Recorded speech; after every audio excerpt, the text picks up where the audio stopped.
मेरे प्रिय आत्मा,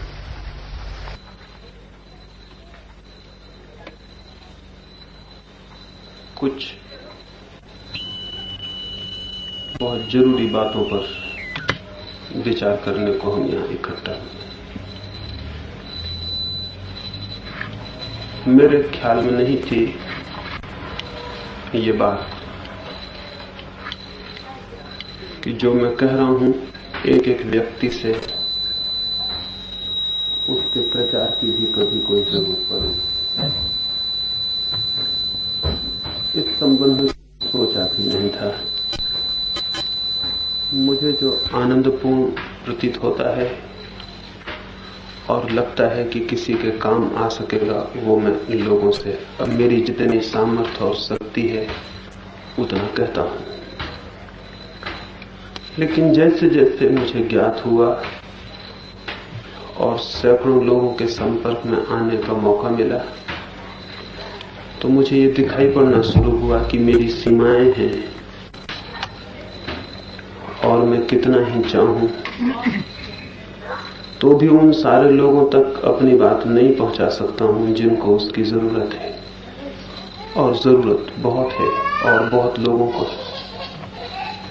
पूरा देश ही, पूरी पृथ्वी ही कुछ बातों के लिए अत्यंत गहरे रूप से प्यासी और पीड़ित है। पूरी पृथ्वी को छोड़ भी दें तो इस देश में भी एक आध्यात्मिक संकट की, एक स्पिरिचुअल क्राइसिस की स्थिति है। पुराने सारे मूल्य खंडित हो गए हैं। पुराने सारे मूल्यों का आदर और सम्मान विलीन हो गया है। नए किसी मूल्य की कोई स्थापना नहीं हो सकी।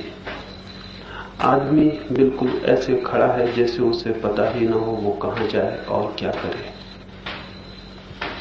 ऐसी स्थिति में स्वाभाविक है कि मनुष्य का मन बहुत अशांत, बहुत पीड़ित, बहुत दुखी हो जाए। एक एक आदमी के पास इतना दुख है कि काश हम उसे खोल कर देख सकें उसके हृदय को, तो हम घबरा जाएंगे। जितने लोगों से मेरा संपर्क बढ़ा उतना ही मैं हैरान हुआ। आदमी जैसा ऊपर से दिखाई पड़ता है उससे ठीक उल्टा उसके भीतर है। उसकी मुस्कुराहटें झूठी हैं, उसकी खुशी झूठी है, उसके मनोरंजन झूठे हैं और उसके भीतर बहुत गहरा नर्क, बहुत अंधेरा, बहुत दुख और पीड़ा भरी है। इस पीड़ा को, इस दुख को मिटाने के रास्ते हैं। इससे मुक्त हुआ जा सकता है। आदमी का जीवन एक स्वर्ग की शांति का और संगीत का जीवन बन सकता है।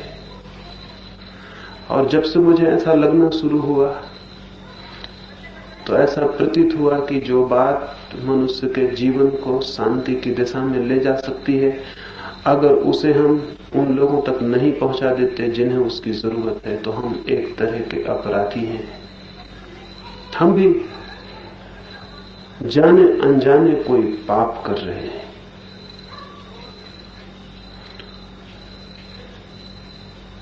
मुझे लगने लगा कि अधिकतम लोगों तक कोई बात उनके जीवन को बदल सकती हो तो उसे पहुंचा देना जरूरी है। लेकिन मेरी सीमाएं हैं, मेरी सामर्थ्य है, मेरी शक्ति है, उसके बाहर वो नहीं किया जा सकता।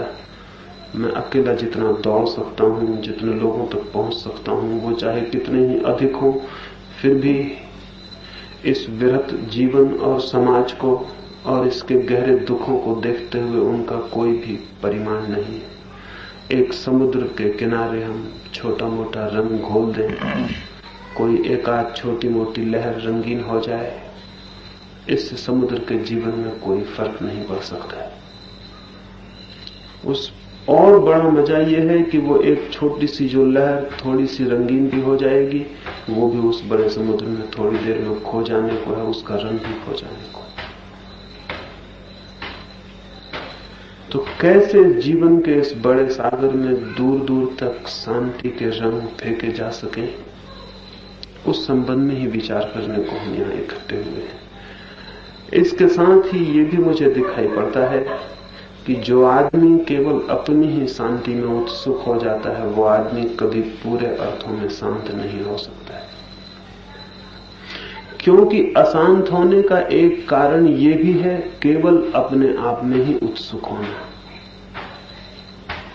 मात्र अपने में ही उत्सुक होना, सेल्फ सेंटर्ड होना भी अशांति के बुनियादी कारणों में से एक है।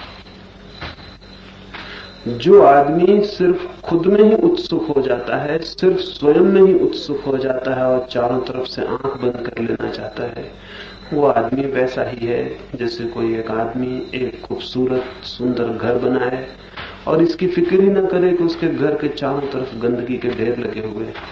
वो अपने घर में एक बगिया लगा ले और इसकी फिक्र ही न करे कि चारों तरफ दुर्गंध इकट्ठी हो गई।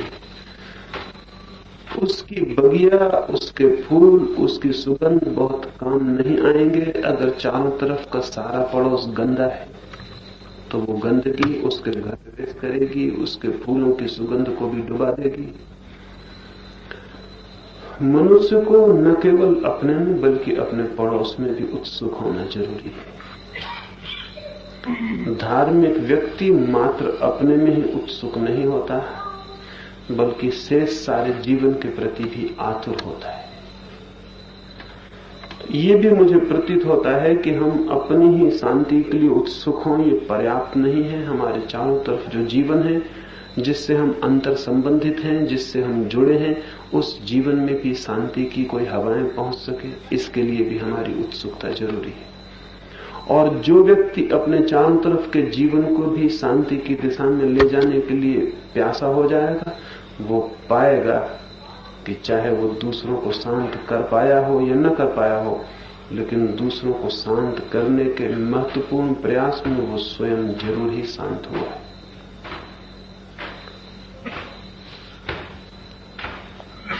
बुद्ध के जीवन में उल्लेख है, शायद काल्पनिक ही कथा होगी लेकिन बहुत मधुर है। बुद्ध का निर्वाण हुआ,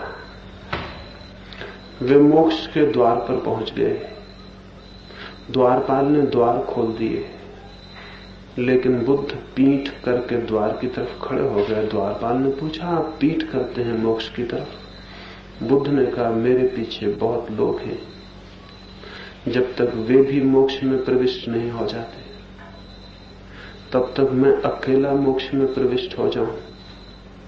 इतना कठोर, इतना क्रूर, इतना हिंसक मैं नहीं हूं। मैं रुकूंगा, प्रतीक्षा करूंगा। बहुत लोग हैं। मेरा शांत मन तो यही कहता है कि मैं अंतिम आदमी ही होऊंगा मोक्ष में प्रवेश करने वाला, पहले सारे लोग प्रविष्ट हो जाएं। बड़ी मीठी कथा है। वो कथा कहती है बुद्ध अब भी मोक्ष के द्वार पर ही रुके हैं ताकि सारे लोग मोक्ष में प्रविष्ट हो जाएं। वे अंतिम ही प्रविष्ट होना चाहते हैं। जिस हृदय में ऐसा भाव उठा हो उसे मोक्ष उपलब्धि हो गया, उसे किसी मोक्ष में प्रविष्ट होने की कोई जरूरत नहीं। उसके लिए सब मोक्ष फीके हो गए, वो मोक्ष में पहुंच ही गया जिसके हृदय में ऐसा करुणा का भाव उठा।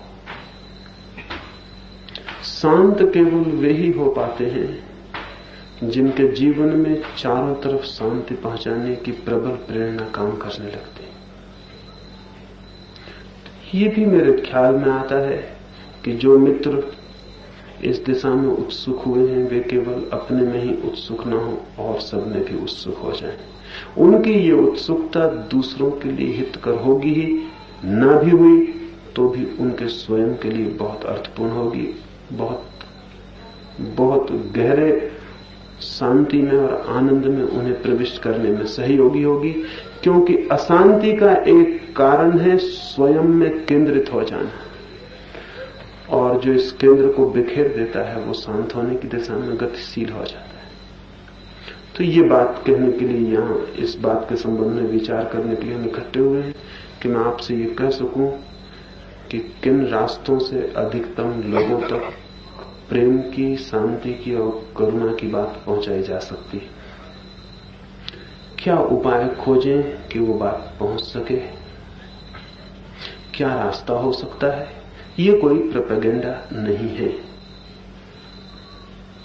ये कोई संप्रदाय खड़ा करना नहीं है, ये कोई ऑर्गेनाइजेशन, कोई संगठन खड़ा करना नहीं है,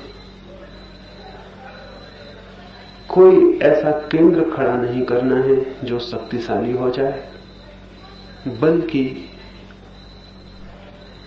इस भांति सब तक कोई बात पहुंचा देनी है, बिना संगठन के, बिना संप्रदाय के, बिना ऑर्गेनाइजेशन के, बिना किसी केंद्रित शक्ति को बनाए हुए। और इसलिए बहुत विचार करने की जरूरत है। अगर एक संप्रदाय बनाना हो तो बहुत विचार करने की जरूरत नहीं रह जाती। अगर एक संगठन खड़ा करना हो तो कोई बहुत विचार करने की जरूरत नहीं रह जाती। दुनिया में संगठन बनाने के नियम सबको पता है, संप्रदाय खड़े करने की तरकीबें सबको पता है। हजारों संप्रदाय खड़े हो चुके हैं। उन संप्रदायों में एक संप्रदाय खड़ा नहीं कर देना है। इसलिए बहुत विचार करने की जरूरत है कि संप्रदाय भी खड़ा न हो, कोई संगठन भी खड़ा न हो, और जो बात हमें प्रीतिकर लगे, आनंदपूर्ण लगे, उस बात को हम सब तक पहुंचा भी सके। प्रोपेगेंडिस्ट भी हम न हो और प्रचार भी हम कर सकें। इसलिए बहुत डेलिकेट, बहुत महीन और बहुत सूक्ष्मता से विचार करने की जरूरत है। खाई और कुएं के बीच चलने जैसा है। एक तो यह है कि हम कोई प्रचार ही ना करें क्योंकि खतरा है संप्रदाय ना बन जाए। इसका मतलब है कि हम बात ही ना पहुंचाएं किसी तक। दूसरा यह है कि हम बात पहुंचाएं तो संप्रदाय बना लें, वो भी खतरा है। बात तो पहुंचानी है सब तक, लेकिन संप्रदाय न बन पाए, ये ध्यान रखना अत्यंत जरूरी है।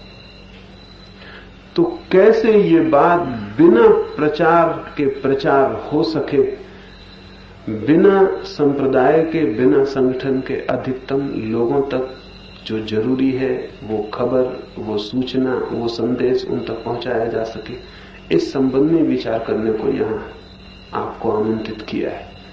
मुझे कुछ जो बातें दिखाई पड़ती हैं वो इन आने वाली बैठकों में मैं आपसे धीरे धीरे कहूंगा, और आपसे भी आशा करूंगा कि आप सोचेंगे इस दिशा में। कुछ बातें प्राथमिक रूप से मैं आज आपसे कहूं जिन पर आप विचार कर सकें। पहली बात, जितना बड़ा संदेश है उतना बड़ा हमारे पास आज मित्रों का कोई समूह नहीं है। संगठन चाहिए भी नहीं, सिर्फ समूह चाहिए। और समूह और संगठन का फर्क ख्याल में होना चाहिए। समूह का मतलब होता है प्रत्येक व्यक्ति स्वतंत्र है, वहां अपनी आजादी से आया है और अपनी आजादी से अलग हो सकता है।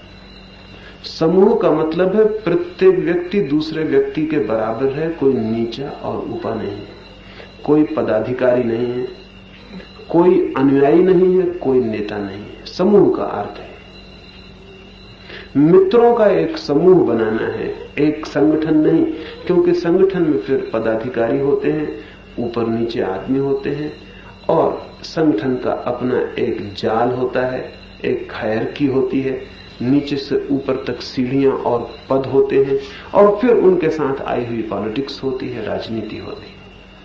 क्योंकि जहां पद है वहां राजनीति आनी अनिवार्य है। जो पदों पर होते हैं वो भयभीत हो जाते हैं कि उन्हें कोई पदों से अलग ना कर दे।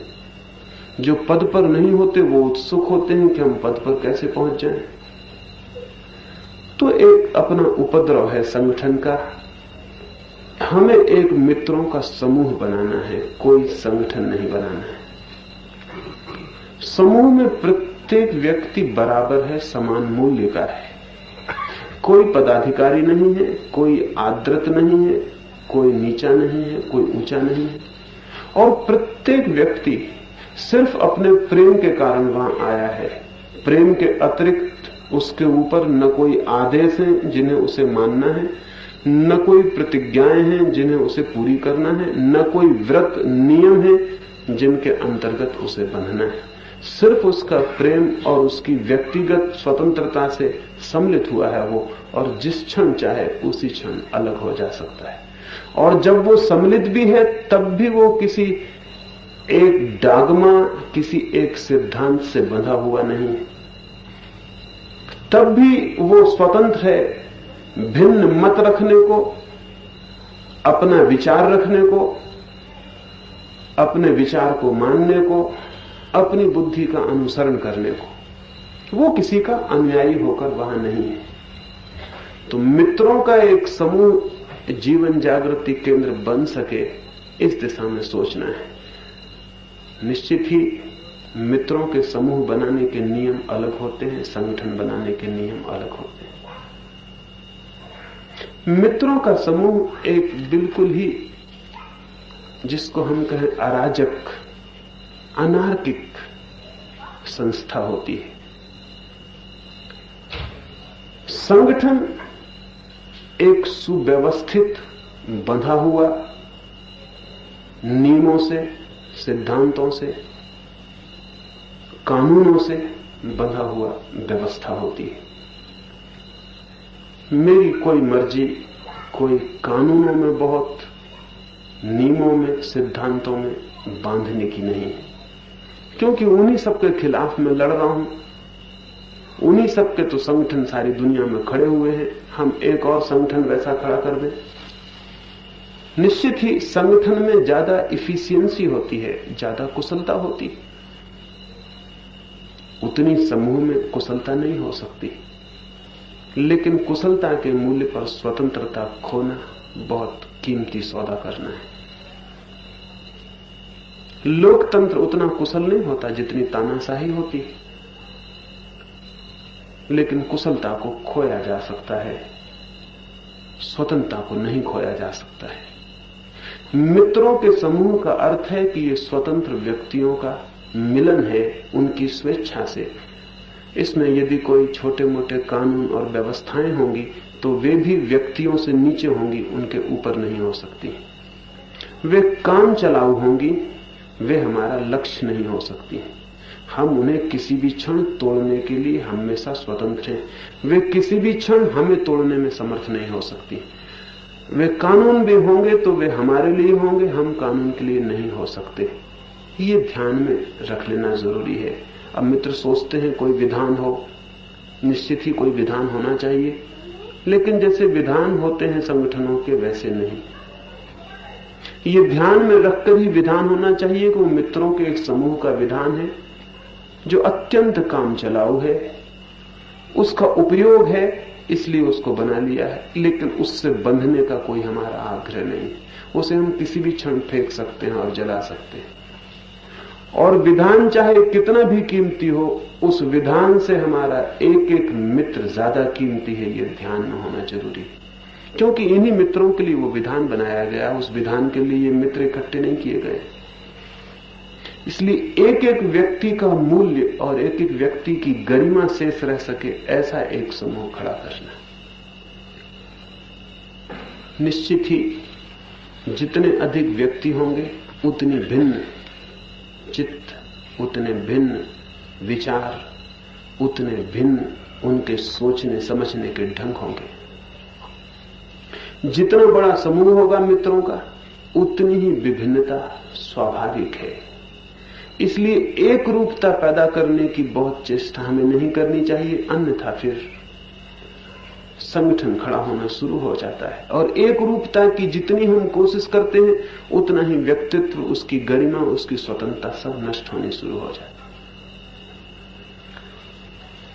है। एक रूपता की बहुत चिंता नहीं, बल्कि सब मित्रों के प्रति सम्मान, उनके भिन्न विचारों के प्रति भी, क्योंकि मेरी सारी दृष्टि यही है कि सारे मुल्क में स्वतंत्र चिंतन पैदा हो सके। तो स्वतंत्र चिंतन जो लोग पैदा करना चाहते हैं, अगर वे भीतर ही परतंत्र चिंतन से बन जाएंगे तो खतरा होगा। इसलिए मेरे प्रति भी इस मित्रों के समूह की कोई श्रद्धा नहीं होनी चाहिए, मेरे प्रति भी कोई श्रद्धा का भाव नहीं होना चाहिए। मेरे प्रति भी विचार का और विवेक का भाव होना चाहिए। मैं जो कहता हूं वो ठीक लगता हो, प्रीतिकर मालूम होता हो, उपयोगी मालूम होता हो, तो उसे लोगों तक पहुंचा देना है। मैं कहता हूं इसलिए पहुंचा देना है, ऐसी भूल में नहीं पड़ जाना चाहिए। व्यक्ति के केंद्र पर भी मित्रों का समूह निर्भर नहीं होना चाहिए कि एक व्यक्ति पूजा का केंद्र बन जाए, मैं या कोई भी दूसरा। न हमारी कोई पूजा है, न हम किसी के अनुयायी हैं, न हमारा कोई नेता है। हमें तो सामूहिक रूप से एक विचार, एक संदेश प्रीतिकर लगता है, ऐसा लगता है कि अधिकतम लोगों तक पहुंच जाए तो उनका मंगल होगा, इसलिए हम मित्र इकट्ठे हुए हैं और उसको पहुंचा देना चाहते हैं। तो पहली बात यह है कि संगठन के संबंध में थोड़ा विचार करेंगे। संगठन हमें नहीं बनाना है, एक मित्रों का समूह भर बनाना है, और इन दोनों के बीच जो बारीक भेद है वो समझने की कोशिश करेंगे। और हर एक मित्र का ये कर्तव्य होगा कि वो संगठन बनने से बचा सके संस्था को। ये मेरे अकेले के हाथ में नहीं है, मैं कह सकता हूं, लेकिन ये मेरे अकेले के हाथ में नहीं है। और बहुत सजग हम न रहे तो ये खतरा है कि ये संगठन बन जाए। बहुत सजग रहने की जरूरत है और बहुत होश से प्रयोग करने की जरूरत है कि ये संगठन न बन जाए। संप्रदाय बनने के कुछ अनजाने रास्ते होते हैं, पता भी नहीं चलता और वो बनना शुरू हो जाता है, तो उस पर ध्यान रखने की जरूरत है। और पूर्व से हम सचेत रहे तो शायद हम वैसी व्यवस्था कर सकें कि वो न बन पाए। एक तो ये विकल्प है। दूसरा विकल्प ये है कि इस बात से अगर हम डर जाएं कि संगठन न बन जाए, संप्रदाय न बन जाए, इसलिए कुछ करना ही नहीं, तो दूसरा खतरा शुरू हो जाता है। फिर कुछ करना नहीं है तो जो बात पहुंचानी है उसे पहुंचाना असंभव है। तब फिर वो मेरे अकेले कंधों पर रह जाती है, बात की मैं जितना दौड़ सकूं उतना लोगों तक पहुंचा दूं, वो मैं करता रहूंगा, उससे कोई फर्क नहीं पड़ता है। लेकिन वही बात बहुत लोगों तक पहुंच सकती है। जितने अधिक मित्रों का सहयोग होगा उतने दूर तक पहुंच सकती है, उतनी सरलता से पहुंच सकती है। और आज इतनी सुविधाएं उपलब्ध की हैं विज्ञान ने, समाज की प्रगति ने, कि हम ना समझ होंगे कि उनका उपयोग न कर सके। हम गलती में होंगे अगर उनका उपयोग न कर सके। अब जैसे मैं यहां बोल रहा हूं, माइक हम ना लगाएं तो भी काम चलेगा, मैं बोलूंगा तो भी शायद आप तक बात पहुंचेगी, लेकिन शायद इतने ठीक से नहीं पहुंच पाएगी। अभी थोड़े हैं तो पहुंच भी जाए, ज्यादा भीड़ होगी तो नहीं पहुंच पाएगी। माइक का हम उपयोग कर रहे हैं तो वो दूर तक पहुंच रही है। आज तो इतने साधन उपलब्ध हुए हैं कि उन सबका उपयोग किया जाए तो एक व्यक्ति जीवन में उतना काम कर सकता है जितना बुद्ध या महावीर 25 जीवन में भी करना चाहते तो नहीं कर सकते थे। बुद्ध और महावीर की मजबूरी थी, जो उनके पास उपलब्ध थे साधन, उनका उपयोग करके जितना उन्होंने श्रम किया वो बहुत है। लेकिन अगर वैसा ही श्रम आज के जमाने में किसी से करवाया जाए तो निपट नासमझी होगी। आज तो बहुत साधन सुलभ हैं, उन सबका उपयोग हो सकता है और एक आदमी जीवन में इतना काम कर सकता है जिसके लिए अगर वो 400 साल जिए और बिना साधन के मेहनत करे तो भी नहीं कर पाएगा। तो उन सारे साधनों का हम उपयोग कर सके, इसके लिए विचार करना जरूरी है। ये मेरे अकेले के बस की बात नहीं, उसके लिए बहुत मित्रों की जरूरत है, बहुत प्रकार के मित्रों की जरूरत है। कोई श्रम कर सकता है, कोई बुद्धि से विचार कर सकता है, कोई धन की व्यवस्था कर सकता है, कोई और तरह के जो जिसकी सूझ, जो जिसका व्यक्तित्व हो उस तरह से सहयोगी हो सकता है। यह भी ध्यान में रखना जरूरी है कि मित्रों का वर्ग जितना बड़ा हो उतना अच्छा है, क्योंकि उतने ही अधिक तरह के भिन्न तरह के लोग आएंगे और भिन्न तरह का अनुदान दान कर सकेंगे, भिन्न तरह की सेवाएं, भिन्न तरह का उनका सहयोग और काम को ज्यादा समृद्ध बना सकेंगे। अक्सर यह होता है कि मित्रों की सीमाएं तय हो जाती हैं। अपरिचित लोगों से एक भय होता है मन में, स्ट्रेंजर से थोड़ा भय होता है कि पता नहीं ये क्या गड़बड़ करेगा भीतर आने पर। तो आम तौर से ये हो जाता है कि 10-25 मित्र जब कहीं इकट्ठे हो जाते हैं तो वो एक घेरा बना लेते हैं, फिर नए लोगों को भीतर आने में उनको थोड़ा डर होने लगता है। ये डर होता है कि कहीं ये नया आदमी कोई गड़बड़ ना कर दे। ये डर तो स्वाभाविक है, ये कामना और भावना भी अच्छी है कि नया आदमी कोई गड़बड़ ना कर दे। लेकिन एक नए आदमी से 25 पुराने आदमियों का डरना बड़ी कमजोरी की बात है। सोचना यह चाहिए कि एक नए आदमी को हम 25 बदलने की कोशिश करेंगे या एक नया आदमी हम 25 को बदल देगा। और अगर हम 25 इतने कमजोर हैं कि एक नया आदमी बदल देगा तो बदल ही देना चाहिए, इसमें हर्ज भी क्या है, इसमें बुराई भी क्या है। हमेशा यह होता है कि जब भी कोई वर्ग इकट्ठे होने शुरू होते हैं तो एक दायरा बन जाता है, फिर उस दायरे के बाहर के आदमी और उनके बीच में एक फासला हो जाता है, अनजाने होता है, कोई जान के ये नहीं करता है। ये मन के स्वाभाविक नियम है। अगर आप किसी अजनबी गांव में चले जाएं और आपके साथ 2-4 मित्र वहां हों, तो शायद आप उस अजनबी गांव में मित्र ही नहीं बनाएंगे। वो 2-4 मित्र के घेरे में ही आप घिरे रह जाएंगे और उससे बाहर नहीं निकलेंगे। मजबूरी आ जाए कि आप अकेले पड़ जाएं तो बात दूसरी, शायद आपको मित्र बनाना पड़े, नहीं तो आप मित्र नहीं बनाएंगे। तो हर समूह सीमित होने की प्रवृत्ति से भरा रहता है। एक टेंडेंसी होती है कि वो सीमित हो जाता है, और सीमा में एक तरह की सुरक्षा, सिक्योरिटी मालूम होती। सब परिचित हैं, सब ठीक है, जो हमें पसंद है वो सबको पसंद है। कोई अजनबी आदमी भीतर आए, नई बातें कहे, कोई उपद्रव करे, इसका भय छोड़ देना चाहिए। अगर काम को व्यापक और विराट बनाना हो तो इस बात का भय छोड़ देना चाहिए। फिक्र इस बात की करनी चाहिए कि हम इतने अकोमोडेटिव हों, हमारा हृदय इतना विस्तीर्ण हो, बाहें हमारी इतनी दूर तक फैलती हों कि विपरीत से विपरीत व्यक्ति को भी हम धीरे धीरे समायुक्त कर लेंगे। छोड़ेंगे हम एक को भी नहीं, जो हमसे बिल्कुल भिन्न है उसको भी हम अपने भीतर जगह बना लेंगे और उसकी उपयोगिता भी खोज लेंगे कि वो हमारे किस काम में आ सके।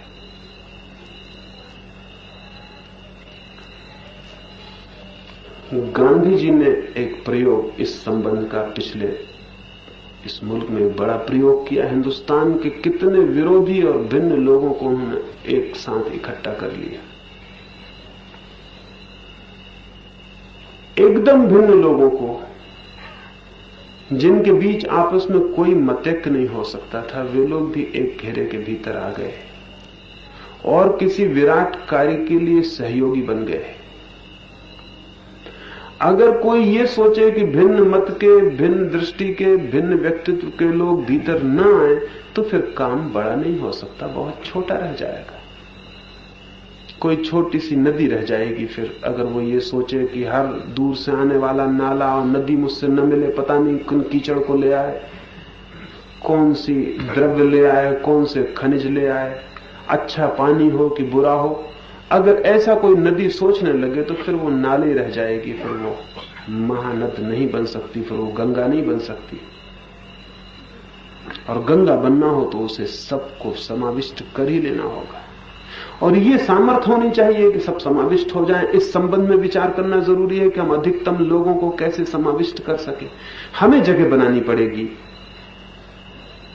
भिन्न भिन्न लोगों को कैसे हम भीतर प्रवेश दे सकें, कैसे उनके लिए काम खोज सकें, कैसे वे भी सहयोगी बन जाएं। अब मुझे मुल्क में न मालूम कितने लोग आकर कहते हैं कि हम काम में सहयोगी बनना चाहते हैं। न मालूम कितने लोग पत्र लिखते हैं कि हमें कोई काम बताइए, हम काम में सहयोगी बनना चाहते हैं। वो आपका जुम्मा है कि आप इन सारे मित्रों का उपयोग ले लें। और ये तो भूल ही जाएं ये ख्याल कि कोई आदमी ऐसा हो सकता है जो किसी काम में ही ना आ सके। ऐसा आदमी जमीन पर होता ही नहीं। आदमी तो बहुत दूर है। पशु पक्षी भी सहारे बन जाते हैं, उनका सहारा भी काम बन सकता है। ऐसा तो कोई आदमी है ही नहीं जो किसी न किसी काम का ना हो। निकम्मा कोई भी आदमी पृथ्वी पर नहीं है बिना जिससे कुछ काम न लिया जा सके। तो कोई भी आदमी उत्सुक होता हो, हम उससे क्या काम ले सकते हैं, इसकी हम फिक्र करें। अगर हम इस बात की फिक्र करें कि वो आदमी ऐसा है, वो आदमी वैसा है, तो फिर बहुत मुश्किल है। फिर अगर हम जांच के आदमियों का निर्णय करने बैठेंगे, एक तो हम निर्णायक हो नहीं सकते किसी के, और अगर हम निर्णय करने बैठेंगे तो इसमें काम को कितना धक्का पहुंचेगा इसकी हम कल्पना नहीं कर सकते। गांधी जी के आश्रम में एक आदमी आता था और लोगों ने शिकायत की कि आदमी बहुत बुरा है, शराब पीता है, फला करता है, ढिका करता है। गांधी सुनते रहे। मित्र बहुत परेशान हो गए कि ये गांधी उसको मना नहीं करते हैं, उसको निकट लेते चले जा रहे हैं। और वह आदमी धीरे धीरे अकड़ के आश्रम में प्रविष्ट होता है, उसका भय भी विलीन हो गया है। एक दिन आखिर लोगों ने आके कहा, गांधी के बहुत निकट के लोगों ने, कि बहुत हद हो गई ये बात। आज हमने उस आदमी को शराब खाने में अपनी आंखों से बैठे देखा है और आपके खादी के कपड़े पहने हुए वो वहां शराब पिए, बहुत बदनामी की बात। ऐसे आदमी को आश्रम में आना बहुत बुरा है, इससे आश्रम बदनाम होगा। गांधी ने कहा हमने आश्रम खोला किसके लिए? अच्छे लोगों के लिए। तो बुरे लोग कहां जाएंगे? और जो अच्छे ही हैं उनके लिए आश्रम में आने की जरूरत क्या है? मैं हूं किस लिए यहां, किन के लिए हूं? और फिर दूसरी बात यह कि तुम कहते हो वो खादी पहने वहां बैठा हुआ है, इसलिए लोग क्या सोचेंगे? अगर मैं उसे वहां देखता तो अपने हृदय से लगा लेता, क्योंकि मेरे मन में पहला ख्याल यही उठता कि आश्चर्य की बात है, दिखता है मेरी बात लोगों तक पहुंचने लगी। जो आदमी शराब पीता है वो भी खादी पहनना शुरू कर दिया। तुम ये देख रहे हो कि जो खादी पहने हुए वो शराब पी रहा है, मैं देखता है कि जो शराब पी रहा है उसने भी खादी पहननी शुरू कर दी। तो बहुत देर नहीं है कि ये आदमी शराब भी छोड़ दे। इसमें फर्क होना शुरू हो गया। इसने हिम्मत तो की है, खादी तो पहनी, इसके मन में प्रेम का तो जन्म हो गया, बदलाहट की शुरुआत हो गई। अब ये आदमी दोनों तरह से देखा जा सकता है। ऐसे भी देखा जा सकता है कि खादी पहन के शराब पी रहा है, तब मन होगा कि आश्रम से निकाल के इसको बाहर करो। और ऐसा भी देखा जा सकता है कि शराब पीने वाला खादी पहने हुए, तब ऐसा होगा आश्रम में इसका स्वागत करो। अगर इस आश्रम को बड़ा बनना है और बृहत जन तक पहुंचना है तो फिर दूसरी तरह से ही देखना होगा, पहली तरह से नहीं देखना होगा। तब जो भी आदमी हमारे निकट आता है उसमें क्या अच्छा है, वो किस तरह सहयोगी होता है, इसी भाव से देखना होगा। और मैं आपसे ये भी कह दूं कि जिस आदमी को हम अच्छे भाव से देखना शुरू कर देते हैं, हम उस आदमी को अच्छे होने की तरफ इतना बल देते हैं जिसकी कोई कीमत, कोई हिसाब नहीं लगाया जा सकता। अगर 20 अच्छे आदमी एक बुरे आदमी को अच्छे मानने की तरफ ध्यान देना शुरू करते हैं, उस आदमी का बुरा होना कठिन और मुश्किल हो जाता है। लेकिन जब सारी दुनिया किसी आदमी को बुरा कहने लगती तो बुरे होने को उसे सुविधा हो जाती। एक आदमी चोर हो और अगर एक आदमी विश्वास कर ले उस पर कि वो चोर नहीं है, उसकी चोरी करने की क्षमता क्षीण हो जाती, क्योंकि ऐसा कोई भी आदमी नहीं है जो किसी हृदय के अच्छे भाव का आदर न करता हो। अगर एक चोर हमारे बीच आ जाए और हम इतने सारे लोग ये विश्वास कर लें कि वो भला आदमी है, वो आदमी यहां चोरी नहीं कर सकता है, ये कानून के विपरीत ही है, ये असंभव है। क्योंकि इतने लोगों ने जो उसे आदर दिया है, इसे ठुकराने के लायक कोई ऐसी चीज नहीं हो सकती जो इससे ज्यादा मूल्यवान हो जिसको चुरा लिया जाए। एक एक आदमी के मन में अच्छे होने का भाव है, लेकिन उसे कोई अच्छा माने तब। और जब कोई उसे अच्छा मानने को मिल जाता है तो उसके भीतर क्या जग जाता है जिसका हमें कोई ख्याल नहीं। एक अमेरिकी अभिनेत्री ग्रेटा गार्बो का नाम आपने सुना होगा। वो यूरोप के एक छोटे से देश में एक गरीब घर में पैदा हुई और एक बाल बनाने के सैलून में दाढ़ी पर साबुन लगाने का काम करती रही जब तक 19 वर्ष की थी। 2 पैसे में दाढ़ी पर साबुन लगाने का काम नाई की दुकान में करती रही। एक अमेरिकी यात्री ने, वो उसकी दाढ़ी पर साबुन लगा रही थी और आईने में उसका चेहरा देखा और कहा कि बहुत सुंदर, बहुत सुंदर है। ग्रेटा ने उससे कहा, क्या कहते हैं आप? मुझे आज 6 वर्ष हो गए लोगों की दाढ़ी पर साबुन लगाते, किसी ने मुझसे कभी नहीं कहा कि मैं सुंदर हूं। आप कहते क्या हैं, मैं सुंदर हूं? उस अमेरिकन ने कहा, बहुत सुंदर, मैंने बहुत कम इतनी सुंदर स्त्रियां देखी। ग्रेटा गार्बो ने अपनी आत्मकथा में लिखा है, मैं उसी दिन पहली दफा सुंदर हो गई। एक आदमी ने मुझे सुंदर कहा था, मुझे खुद भी ख्याल नहीं था। मैं उस दिन घर लौटी और आईने के सामने खड़ी हुई, मुझे पता लगा कि मैं दूसरी औरत हो गई। वो लड़की जो 19 साल की उम्र तक बाल केवल साबुन लगाने का काम करती रही थी, वो अमेरिका की बाद में श्रेष्ठतम अभिनेत्री साबित हुई। और उसने जो धन्यवाद दिया उसी अमेरिका को दिया जिसने उसे पहली दफा सुंदर कहा था। उसने कहा कि अगर उस आदमी ने उस दिन वो 2 शब्द न कहे होते तो शायद मैं जीवन भर वही साबुन लगाने का काम करती रहती। मुझे ख्याल ही नहीं था कि मैं सुंदर भी हूं। और हो सकता है उस आदमी ने बिल्कुल ही सहज कहा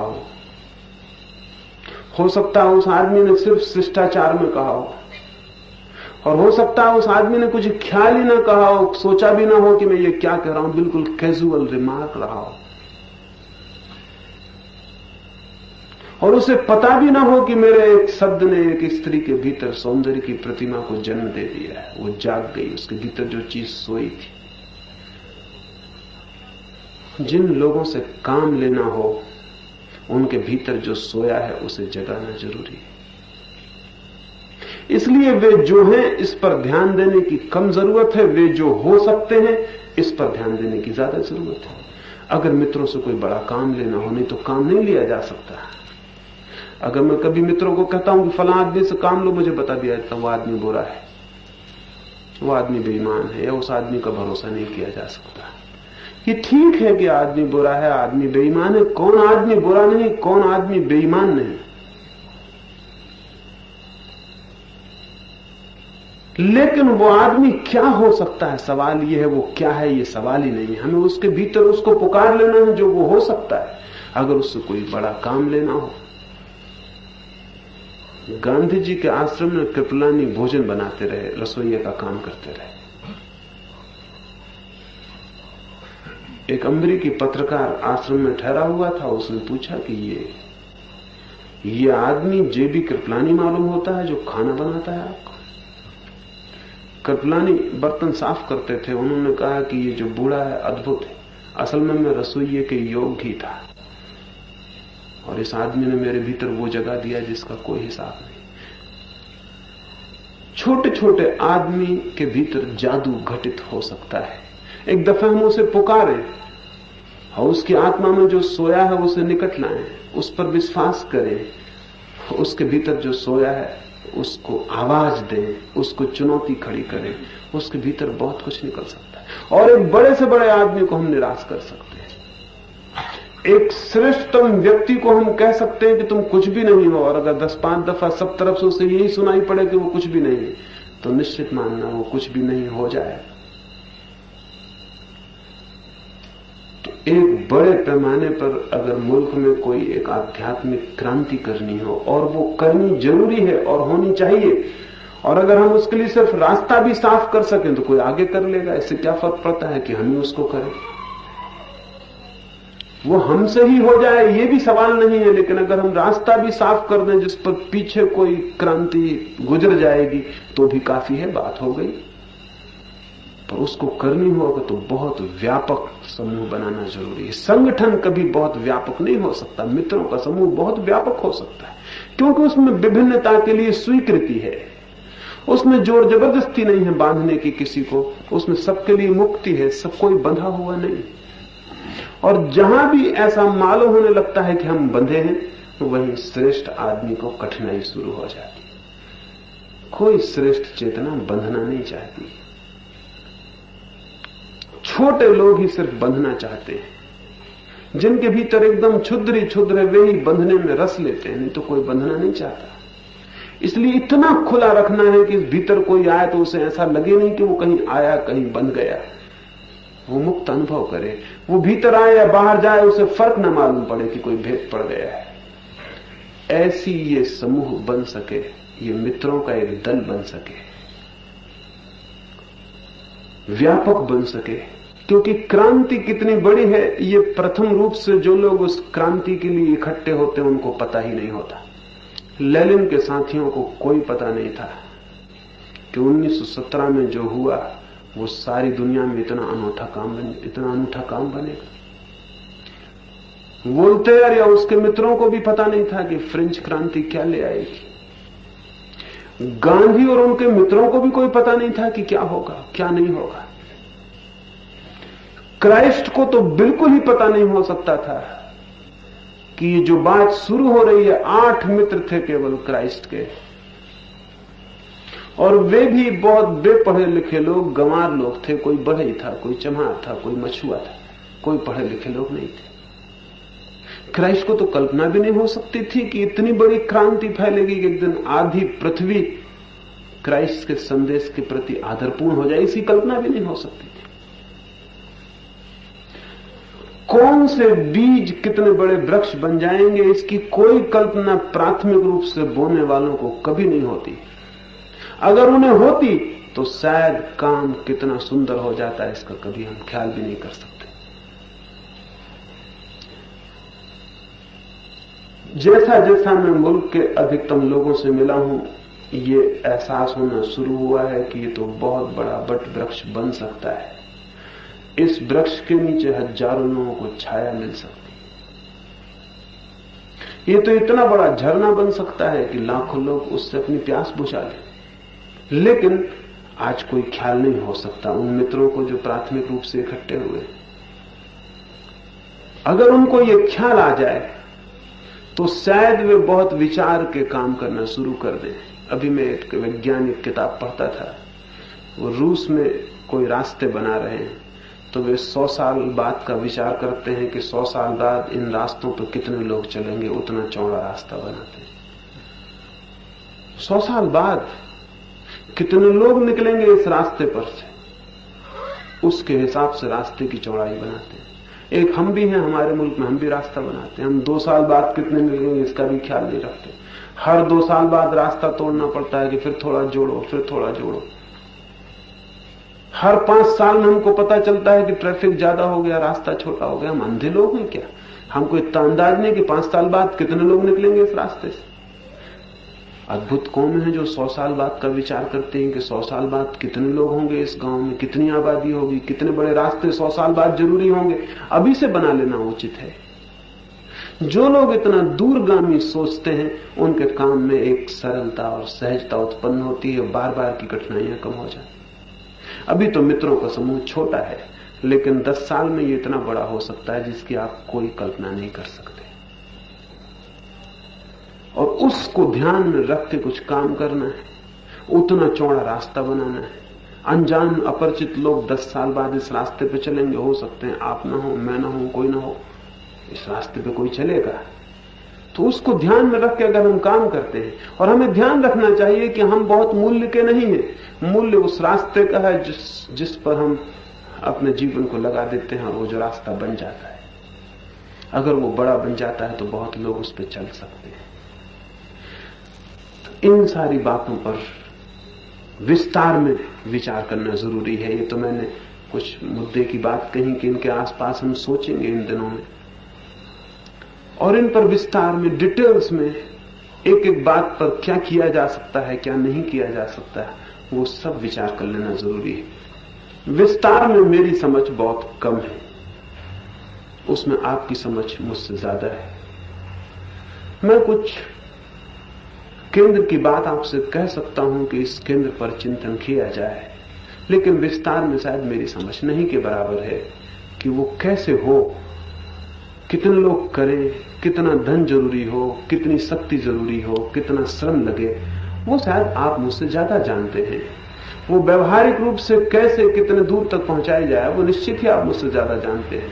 मुझे उसका काखा गा भी पता नहीं, इसलिए सोचा कि मैं अपनी बात आपसे कह दूंगा और आपकी बात भी सुनूंगा, और उस बीच उन दोनों बातों के मेल से कुछ बन सकेगा। मैं आपको थोड़ी सी आकाश की बातें कह सकता हूं, लेकिन पृथ्वी की बातों का मुझे बहुत पता नहीं, और अकेले आकाश की बातों का कोई बहुत मूल्य नहीं होता। जड़ें तो जमीन में जानी पड़ती हैं, उन्हें तो पृथ्वी से पानी पाना पड़ता है, रस खींचना पड़ता है। तो आकाश में कैसे वृक्ष फैल सकता है, उसमें कैसे फूल आ सकते हैं, उनकी बात मैं करूंगा। जड़ों के संबंध में आप थोड़ा सोचना और स्मरण रखना कि फूल उतने महत्वपूर्ण नहीं है जितनी जड़ें महत्वपूर्ण हैं। फूल जड़ों पर ही निर्भर होते हैं। तो क्या हम इस काम के लिए कौन सी रूट्स, कौन सी जड़ें दे सकते हैं कि ये वृक्ष बड़ा हो सके? मैं अपना सारा श्रम, अपनी सारी शक्ति, वो बड़ा हो या ना हो तो भी दूंगा ही, दे ही रहा हूं। वो मेरे लिए कोई काम नहीं, मेरा आनंद है। उसमें कोई संगी साथी नहीं होगा तो कोई फर्क नहीं पड़ता, वो काम वैसे ही चलता रहेगा। लेकिन अगर उसमें संगी साथी हुए तो वो काम बहुत बड़ा हो सकता है, बहुत दूर तक पहुंच सकता है, अनेक लोगों तक पहुंच सकता है। इन थोड़ी सी बातों पर मैंने ये बात कही, इस पर आप थोड़ा सोचें, डिटेल्स के लिए, वो विस्तार के लिए कि क्या हो सकता है, कैसे हो सकता है। बहुत खुले मन से सोचें और उस पर हम यहां विचार करें। कल सुबह हम आप सबके मत आमंत्रित हैं, उनको आप कहें, उन पर सोचें, कुछ निर्धारित करें। ये तो छोटा शिविर लिया है, फिर ख्याल ये है कि पूरे मुल्क के जो मेरे मित्र हैं जो इस काम में उत्सुक हुए उन सबका एक शिविर हो।